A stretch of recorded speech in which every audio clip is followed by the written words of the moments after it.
But there are many people around the world that are looking into this and moving into the frequencies that we once intended humanity to move into. Okay, and so just getting back to, you said you helped the Egyptians building the pyramids. Was it only your race, or was there many others? No, there were others too. Who else was there? What do you call avians? Or the bird-like shaped beings? And it was us too. And there were many other types of energetic frequencies too that was trying to help humanity. But we soon learned that humanity was still not at the evolutionary phase that we intended for them to be. So we had to go with our utmost important rule within this universe, which is the rule of non-interference, so that they can grow and learn for themselves. So were you kind of interfering there? We were not necessarily interfering, we were more there for teaching purposes, as they were ready to receive us within these forms that we presented ourselves into, as they already had an affinity towards the cats and the birds and many other different forms, such as the ram or the bull, and we presented ourselves within these images as they were comfortable with that, to help them within their evolutionary growth. But we soon learned that humanity still had some or much to learn before they could reach what we intended for them to reach, and therefore this is why we departed and allowed them to continue their evolutionary process. And the aliens and the others also left with you?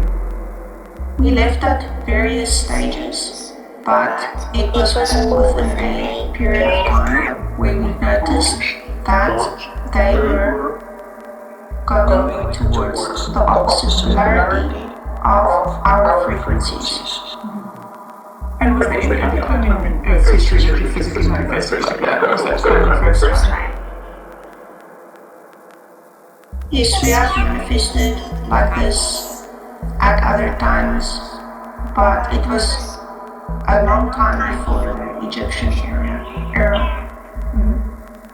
And it was a similar process, and we were there to help, but we only visited for short periods to check in within the evolutionary process. The humans would see us, but we wouldn't be there for long extensions of time, as you would say. Okay, you're saying the pyramids were used for traveling devices, is that correct? No. They were not just used for that, they were there to help raise your consciousness or frequency within your evolutionary growth, or what you were ready to receive within your evolutionary process as an individual. The pyramids then became very guarded by the Egyptian people because, as we have mentioned before, they wanted to control the other humans and therefore only allowed certain people within these pyramids, and which allowed them to travel through thought, technology. It's like dematerializing and then rematerializing on other planets. But we soon saw that the humans could not keep this technology because they only allowed a selected few to use this technology. But this technology was intended for a unity conscious expansion. Anyone who wished to grow in their evolutionary phase could use these pyramids, but the humans in control did not allow that. So So therefore this is as we spoke earlier about where they did not use the light thought that we intended for, and that is when we decided to depart.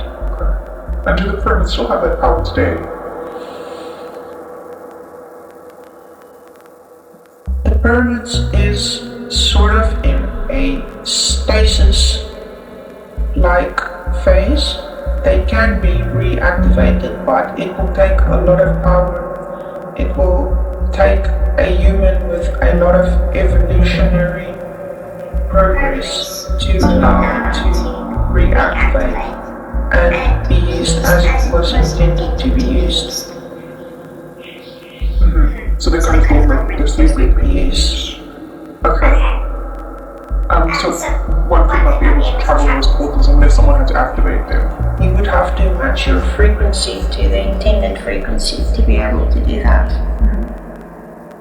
Is that how people can manifest somewhere else, on other planets, or? People don't necessarily need physical devices to manifest. They can manifest like we do, but you need to reach a certain evolutionary consciousness or vibrational frequency to be able to do that. As we have mentioned before, we are, as you say, sixth dimension or density beings. And with an RF evolutionary consciousness, we can dematerialize and rematerialize within any form that we choose. Okay, so humans need to raise their vibration in order to be able to kind of, I suppose, rematerialize or Dematerialize, time travel, these kinds of things.